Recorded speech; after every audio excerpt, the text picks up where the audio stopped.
Radio Republik Indonesia Cirebon dengan berita daerah. Inilah yang barangkali masing-masing orang punya gaya, punya seni yang mana ini juga perlu kita latih sebetulnya. Menyikapi terkait dengan solusi dan gerak kita untuk ternak. Yang kedua, kita untuk peternaknya.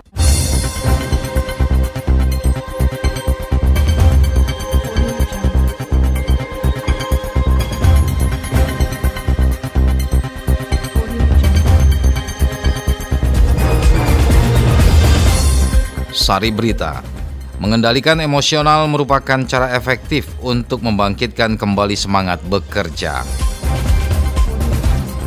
Tangani PMK, Komisi 2 DPRD Kuningan desak Pemkab anggarkan BTT. Bersama saya Iskandar Zulkarnain, inilah berita daerah selengkapnya.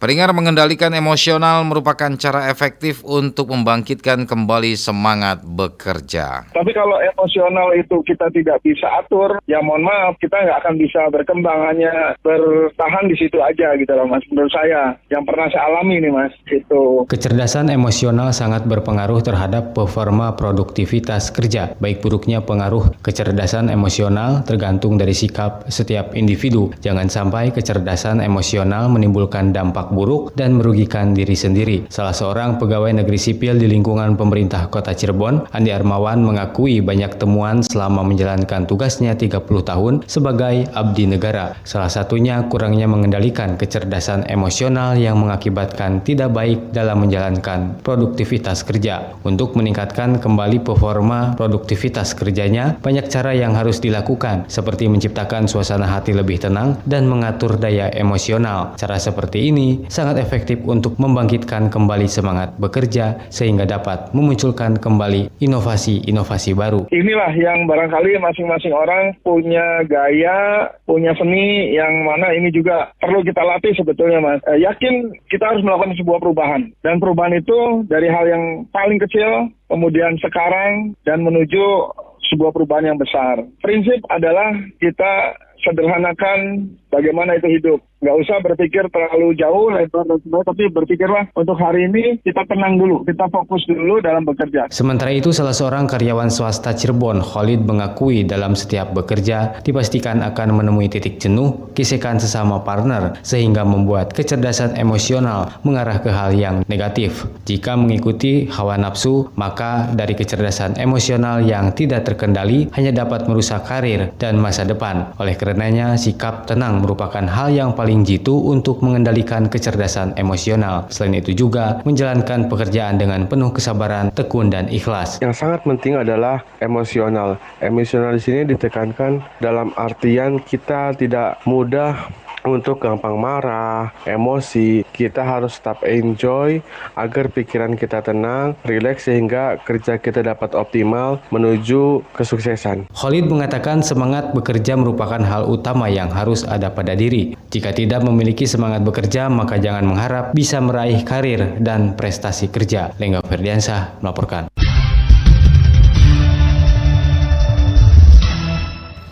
Pendengar, berikut pendapat masyarakat mengenai pengaruh tingkat kecerdasan emosional terhadap produktivitas kerja yang berhasil dihimpun RRI. Menurut saya, kecerdasan emosional dalam bekerja itu sangat penting karena setiap orang itu kan punya mood yang berbeda-beda. Tetapi kalau saat bekerja dituntutlah keprofesionalannya. Kalau dia sudah pintar melakukan sesuatu, bekerjanya juga baik tapi emosionalnya tidak bagus, otomatis nanti bisa menghambat pekerjaan-pekerjaannya. Misalnya dia punya pekerjaan yang deadline, atau misalnya punya pekerjaan yang sulit sekali mencari informasi, terus dia emosionalnya nggak stabil, lama-lama kerjanya malah nggak dikerjain, malah jadinya dia marah-marah atau mungkin jadi nggak mood. Nah itu kan bisa mempengaruhi juga. Saya Wahyadi dari Kecamatan Gembang. Menurut saya kaitannya dengan kecerdasan emosional dalam bekerja itu sangat penting dan wajib untuk dimiliki oleh setiap para pekerja. Hal itu dikaitkan dengan mekanisme atau teknis pekerjaan di perusahaan atau dalam hal apapun, sistemnya adalah kerja tim. Jadi kaitannya dengan kecerdasan emosional sangat erat, sangat penting dalam hal bekerja sama. Saya Carmila, menurut saya kecerdasan emosional dalam bekerja itu sangat penting. Selain melatih keseimbangan, kita juga mampu manajemen diri dengan lingkungan sekitar. Karena seorang yang mampu mengontrol emosional, maka ia akan menjadi seorang yang inspiratif dan berpengaruh, serta tahu bagaimana caranya menjaga hubungan baik dengan orang lain. Dengan kecerdasan emosional, kita juga menyadari bahwa pentingnya rasa bersyukur dan berpikir positif setiap hari. Karena suasana hati yang baik, maka akan menyehatkan kondisi badan, jiwa, dan raga.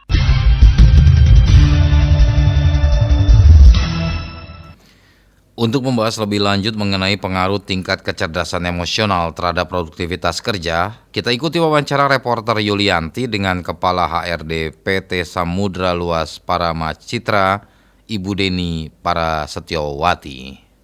Ibu Deni menyoal tentang kecerdasan emosi, kita pahami apakah ini juga bisa meningkatkan produktivitas kalau dari sisi Ibu sebagai HRD di perusahaan? Sebenarnya kalau diartikan secara harafiahnya ya, kalau misalnya kita memang memiliki kecerdasan emosional yang baik, seharusnya itu memang bisa meningkatkan produktivitas sendiri. Karena kadang-kadang dari kita, terutama untuk di lain proses, itu bukan saya bilang bahwa kecerdasan emosinya itu rendah, bukan, tetapi memang ya diakui karena berbagai faktor dan berbagai hal yang mereka hadapi di dalam pabrik ataupun di luar, itu juga sangat mempengaruhi dari produktivitas itu sendiri. Kalau di perusahaan Ibu sendiri, bagaimana mengelola agar karyawan bisa terjaga dengan baik kecerdasan emosionalnya ini, Bu? Jadi dari sini kita itu memang bukan selalu ya, tetapi kita sebisa mungkin secara rutin untuk bisa mengadakan training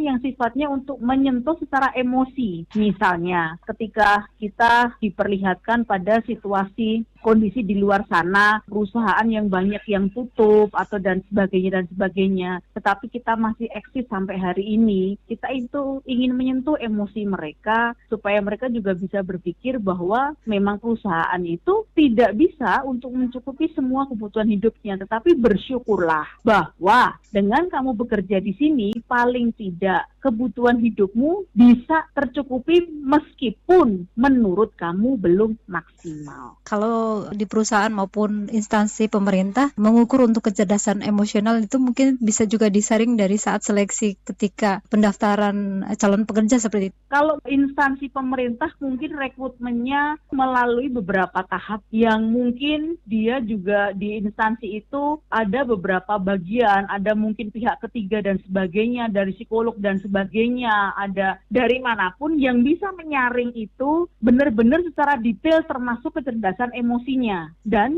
mereka masuk ke instansi pemerintah itu kan dengan harapan yang benar-benar tinggi kan. Tapi kalau di kita, di swasta itu, terutama di kita, di Samudra Luas, belum sampai seperti itu, Bu. Jadi kita itu rekrutmennya ya rekrutmen standar, di mana ada kala memang kita bisa menjaring yang memiliki kecerdasan emosi yang baik, ada. Tetapi ada juga yang lepas dari situ. Jadi tidak bisa banget untuk mengontrol, oh ini kecerdasan emosinya bagus banget, istilahnya dijamin berapa persen bla bla bla bla, kita belum bisa sampai. Kemudian apa yang dilakukan oleh perusahaan sendiri ketika memang didapati pekerja yang dengan kondisi seperti itu, Bu? Kita ada training itu, kita ada gathering, kita ada yang namanya penghargaan masa kerja, kita ada istilahnya kalau ada acara ulang tahun perusahaan, kita guyup rukun bersama. Jadi menumbuhkan rasa bahwa kita itu satu tim, kita itu satu keluarga. Memang kita tidak bisa membantu satu dengan yang lain full 100% karena setiap orang punya kebutuhan dan masalah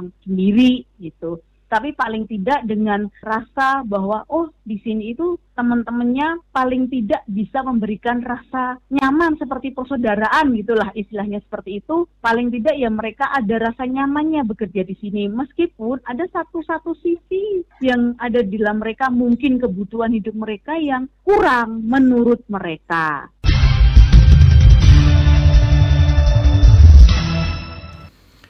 Dinas Pendidikan Kota Cirebon akan segera mengadakan pemetaan kebutuhan guru honorer menyusul rencana pemerintah yang akan menghapus keberadaan pegawai honorer di sebuah instansi. Kepala Bidang Guru Tenaga dan Kependidikan GTK Dinas Pendidikan Kota Cirebon, Lili Khauliah mengatakan pemetaan ini untuk mempertahankan guru honorer yang sudah ada. Tahun 2023, tenaga honorer akan dihapus sehingga 3.000 lebih guru honorer di Kota Cirebon saat ini harus dicarikan solusinya. Solusinya, perekrutan tenaga honorer diberhentikan, sedangkan yang sudah ada dialihkan menjadi pegawai pemerintah dengan perjanjian kerja P3K.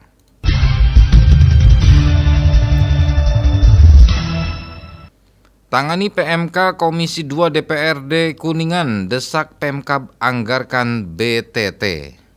Kita ada dua hal tadi, peternak dan ternaknya. Komisi 2 DPRD Kabupaten Kuningan dalam pertemuan kedua kalinya dengan Dinas Perikanan dan Peternakan Kabupaten Kuningan meminta pemerintah segera menganggarkan belanja tidak terduga untuk penanganan wabah yang menyerang ruminansia berkuku gelap ini. Ketua Komisi 2 DPRD Kuningan Apip Firmansyah mengatakan wabah tersebut sudah bisa dikatakan kejadian luar biasa karena penularan PMK ini begitu cepat. Menyikapi terkait dengan solusi dan gerak kita untuk ternak. Yang kedua, kita untuk peternaknya. Solusi ini penting dilakukan karena yang pertama kita memang seperti halnya yang di pertemuan sebelumnya, kita mendorong BTT, belanja tidak terduga ini agar segera, karena ini wilayahnya sudah mengkhawatirkan. Kita bicara mengkhawatirkan, ini sangat mengkhawatirkan karena efeknya ini luar biasa ternyata. Pihaknya pun meminta agar penanganan ternak tersebut segera diatasi. Menurutnya, PMK akan berdampak pada penurunan produk domestik regional bruto atau PDRB dan bisa menyumbang terhadap peningkatan angka kemiskinan di Kabupaten Kuningan. Jika PMK tidak segera diatasi, maka di 16 kecamatan di Kabupaten Kuningan, para peternak akan kehilangan mata pencaharian.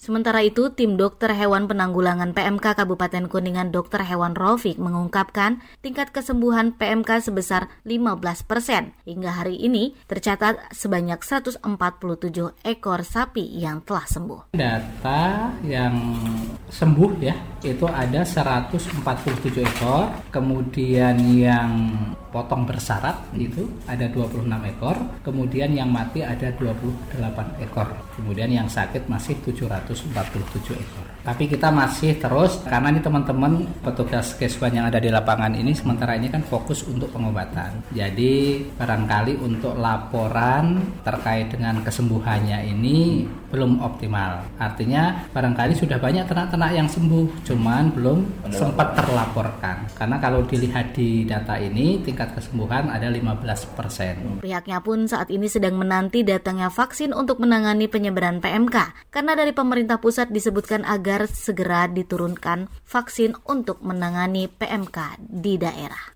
Andini Rahmawati melaporkan.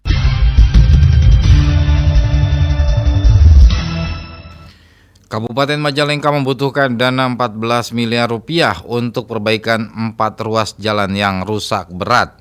Padahal fungsi jalannya sangat mendukung perekonomian masyarakat dengan lalu lintas harian yang cukup tinggi. 4 jalan yang menjadi skala prioritas perbaikan tersebut menurut Bupati Majalengka Karna Sobahi adalah ruas jalan Jatiwangi, Wanasalam yang membutuhkan anggaran 2 miliar, Bantarujeg, Malausma membutuhkan 8 miliar rupiah. Besarnya anggaran ini karena pembangunan jalan menggunakan beton.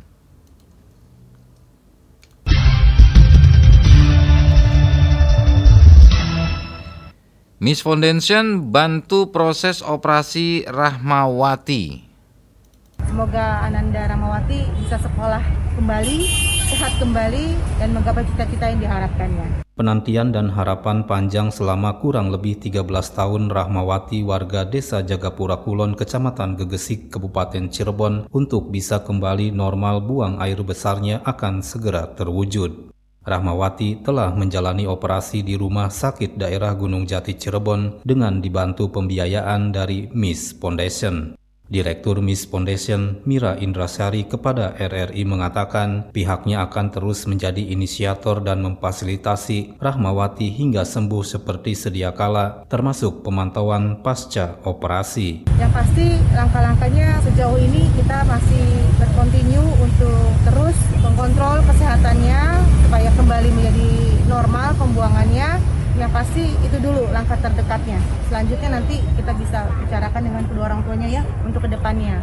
Semoga Ananda Rahmawati bisa sekolah kembali, sehat kembali, dan menggapai cita-cita yang diharapkannya. Sementara kerabat Rahmawati, Samsul Hidayat menyampaikan rasa terima kasihnya pada Miss Foundation yang telah membantu Rahmawati hingga menjalani operasi agar bisa hidup normal seperti anak seusianya. Ia juga mengucapkan terima kasih kepada semua pihak yang tidak bisa disebutkan satu persatu yang telah mendukung dan membantu Rahmawati. Alex Sunardi melaporkan.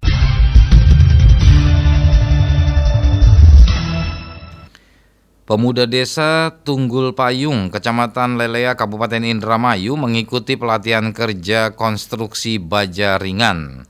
Sebanyak 16 orang pemuda dengan semangat mengikuti kegiatan tersebut.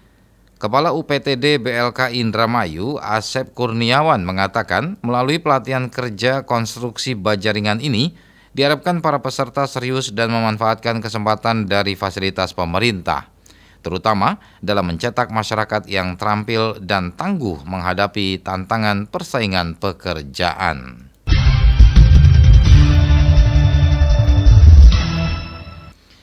Pemkab Cirebon dukung dan fasilitasi kebutuhan penyelenggaraan pemilu.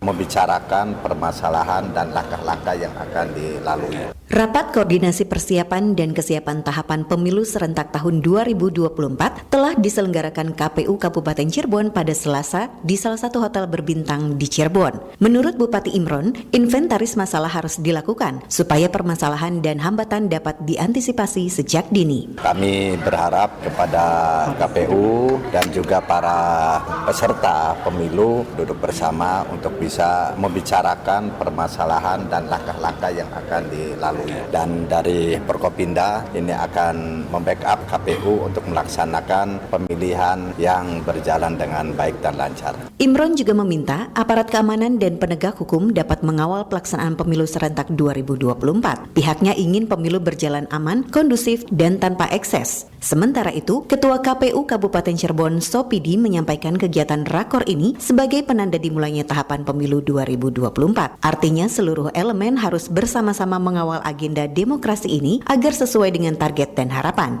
Perencanaan penganggaran pemilu menjadi tahapan awal yang akan dilaksanakan KPU Kabupaten Cirebon. Tahapan pertama tentunya yang akan dilakukan adalah soal perencanaan penganggaran ya sampai penyusunan regulasi-regulasi, itu waktunya cukup lama ya, artinya dari mulai awal tahapan sampai akhir tahapan. Kemudian yang paling terdekat tentunya di bulan Juli kita akan mulai melakukan pendaftaran dan verifikasi partai politik peserta pemilu. Nah, itu yang paling terdekat itu. Terkait kebutuhan anggaran pemilu, Sopidi menambahkan besaran angka 159 miliar rupiah yang diusulkan kepada Pemda tersebut akan diperuntukkan bagi pelaksanaan Pilkada Kabupaten Cirebon berdasarkan hasil kajian sebelum dilakukan anggaran sharing dengan Provinsi Jawa Barat. Angka itu nantinya akan dikaji oleh TAPD Kabupaten Cirebon yang akan dikomunikasikan dengan pemerintah Provinsi Jawa Barat untuk pembagian anggarannya. Hingga saat ini pihaknya menunggu dana cadangan daerah DCD untuk memasuki pelaksanaan tahapan Pilkada. Neila Fitriana melaporkan.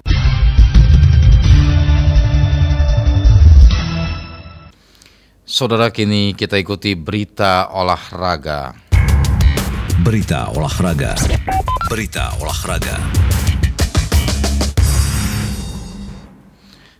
Venue pertandingan Liga Askab U21 yang akan dilaksanakan dalam waktu dekat ini masih belum bisa dipastikan. Panitia hingga saat ini masih mempertimbangkan lapangan yang cocok untuk dijadikan sebagai venue pertandingan Liga Askab U21. Hal tersebut ditegaskan Ketua Panitia Liga Askab U21 Sultoni Yahya saat dikonfirmasi RRI. Menurut Sultoni, pihaknya sudah mengantongi beberapa lapangan baik yang ada di wilayah timur maupun di barat yang dinilai layak untuk menjadi venue Liga Askab. Namun kepastiannya baru ditentukan dalam rapat panitia yang akan dilaksanakan dalam waktu dekat ini.